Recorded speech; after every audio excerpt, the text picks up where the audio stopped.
Hey guys, Balrog here, and today I have a very special book to show you. A book that is not only the #1 best-selling book on Amazon right now, it is a book that commemorates the 25th year anniversary of one of Nintendo's best franchises. Ladies and gentlemen, welcome to Hyrule Historia. So for those who don't know, Zelda fans have been trying to get this book localized for a long time, as in like over a year. But luckily Dark Horse Comics, a North American publisher who localizes a lot of anime like Ghost in the Shell, Trigun, you get the drift, decided to bring it here, and well, what do you know, it's on most online retailers right now. But of course the question on your mind is, do you really want to spend all that money on a book? Well, today I'm going to show you a little overview of what this book has to offer, and who knows, maybe I'll change your mind about it, or just reinforce it. Or maybe you already have it and you're just watching it because I'm weird. So with all that out of the way, let's get this book opened. Oh, that smell! So after checking out these lovely artworks and looking at Miyamoto's beautiful face, the table of contents showed that the book is split into 3 main parts. The Legend Begins, which focuses on Skyward Sword, the History of Hyrule, which overviews the timeline of the whole series, and Creative Footprints, which shows lots of concept art throughout the years. So let me show you The Legend Begins first.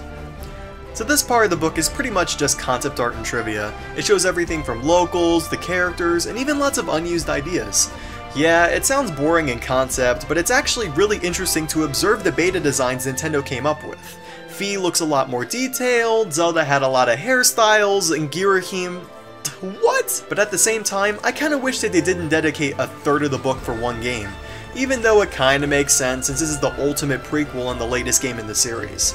But luckily, I still thoroughly enjoyed flipping through these awesome drawings.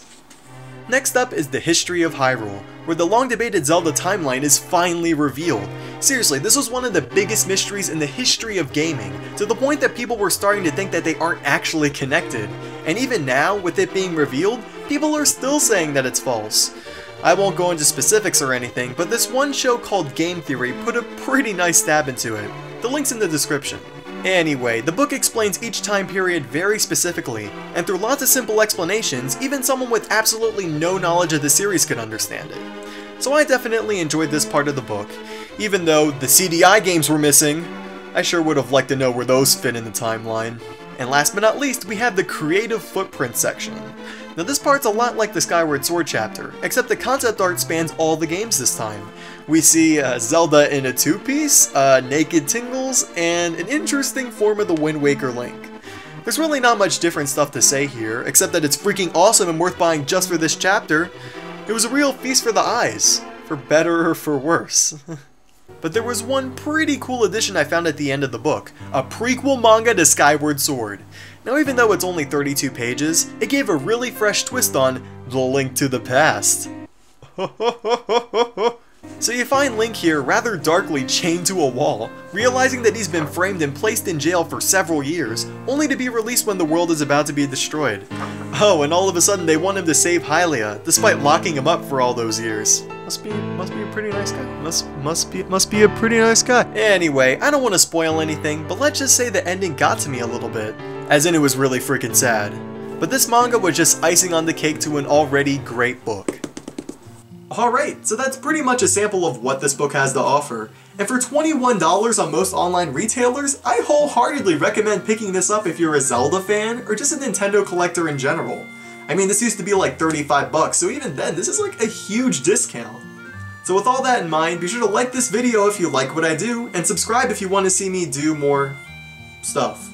So before this gets awkward, let's roll out the outro.